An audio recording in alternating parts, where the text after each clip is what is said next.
to the Midday News. I am Kayode Adebayo. The presidency has cleared the air on the controversy over the 573 billion naira received by states, saying the fund is a World Bank loan which the federal government guaranteed and not a grant. The clarification was made through a senior special assistant to the president on media and publicity, Temitope Ajayi, while reacting to remarks by some governors that they did not collect any money from the federal government except the World Bank loan. He maintained that the federal government paid the state the money and the 573 billion naira is actually the second tranche, noting that the first tranche was paid sometime last year. Ajayi explained that the issue of whether it was a grant or loan should not be at the center of discussion, but rather how the money can assist in the country's development. Vice President Kashim Shettima has blamed the vandalism of infrastructure and looting of public-private facilities in some part of the north by protesters on poor leadership, corruption, and poverty in the region.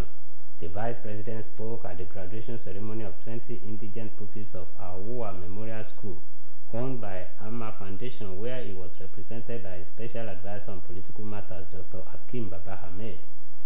The Vice President said tolerance of the social vices for too long resulted to breeding of new crop of generation without fear of God and respect for the laws of the land by those who participated in the nationwide protest against economic hardship. Shettima, who noted that the accumulation of too many problems accounted for the destruction of lives and property, admitted the need for a complete overhaul of the system. The Vice President assured that the federal government, led by President Bola Tinubu, will make Nigeria work so that future generations will benefit just like past generations benefited from the legacies of Sardauna of Sokoto. He, however, challenged parents to be more involved in the lives and upbringing of their children.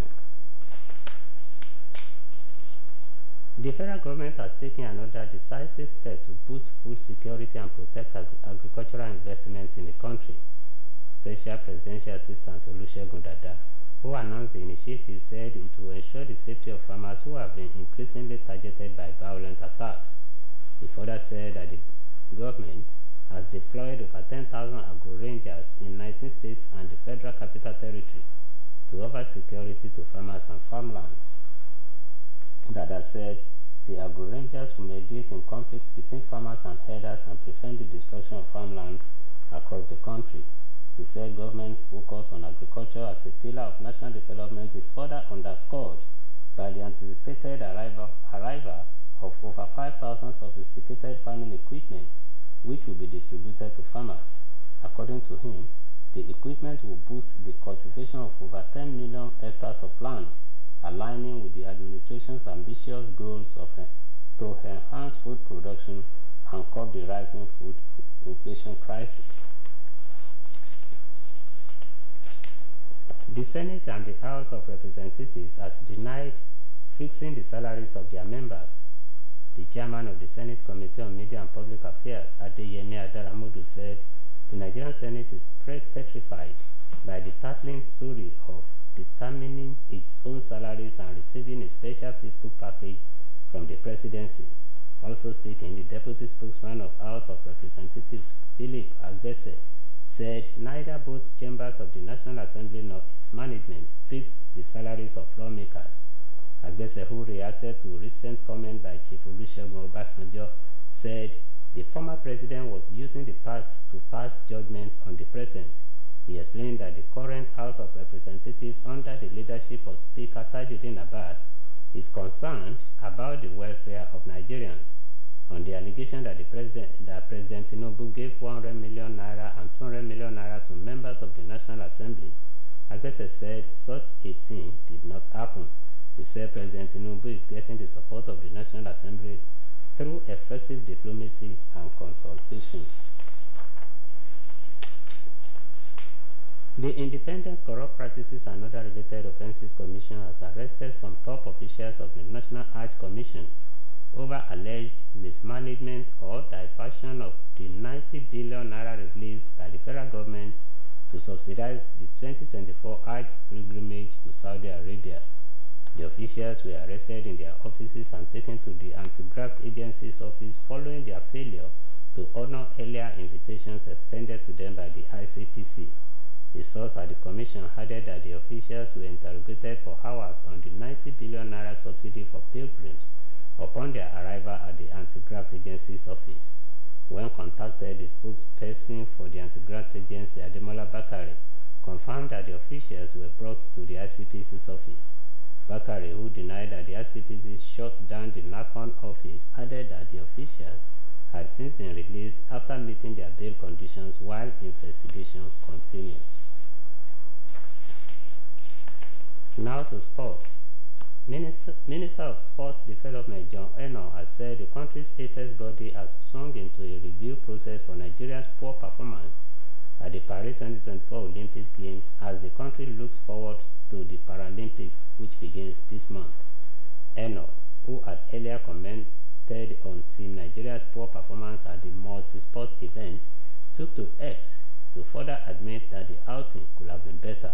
He apologized on what went wrong while looking forward to the Paralympic Games, Paris 2024. The minister, who was appointed about a year ago, also said that the ministry had few months to prepare for the Olympics and other major competitions, while sports federations were more focused on qualifying than preparing for the Olympics. At the 33rd Olympic Games held between July 26 and August 11 in France, Nigeria failed to win a medal despite a strong representation of 88 athletes in 12 sports, matching the country's worst outings in Helsinki in 1952, Melbourne 1965, Rome 1960, Mexico 1968, Moscow 1980, and Seoul 1988, as well as London 2012. And now to the foreign scene. Death toll has risen to 21 after landfill site collapses in Uganda's capital, Kampala. A vast landfill site in the Ugandan capital has collapsed, killing at least 21 people as the body count looks set to rise even further. 14 other people were injured when the Kitezi landfill, which serves as a waste disposal site for much of Kampala, collapsed. According to Kampala Capital City Authority, at least 2 of the dead were children, while the collapse is believed to have been triggered by heavy rainfall. The precise details of what happened were unclear, but the city authority said there was a structural failure in the waste mass. Kampala Metropolitan Police spokesperson Patrick Onyango said that they had received 21 bodies of victims from the landfill landslide. The Kitezi landfill is on a steep slope in an impoverished part of the city where women and children frequently scavenge plastic waste for income. Meanwhile, Ugandan President Yoweri Museveni has ordered an investigation into the incident. Still on the foreign scene, China has urged all sides in the Ukraine war to de-escalate as Kyiv's forces pierced deep into Beijing ally Russia's Kursk border region. Kyiv has deployed thousands of troops to surprise operation, seizing the battlefield initiative after months of slow Russian advances across the east. The assault seemed to catch the Kremlin off guard, with Moscow's army appearing to concede that Ukraine had been able to penetrate its territory by up to 30 kilometers in places. In response to the offensive, Beijing urged all parties to follow 3 principles for de-escalating the situation. China presents itself as a neutral party in the war and says it is not sending lethal assistance to either side, unlike the United States and other Western nations. It also released a paper last year calling for a political settlement to the conflict that was criticized by Western countries for enabling Russia to retain much of the territory it had seized in Ukraine. And that ends the midday news on OSBC TV. The bulletin was edited by Adebari Jimakinde. Please join us at 3 for the state news. Good afternoon.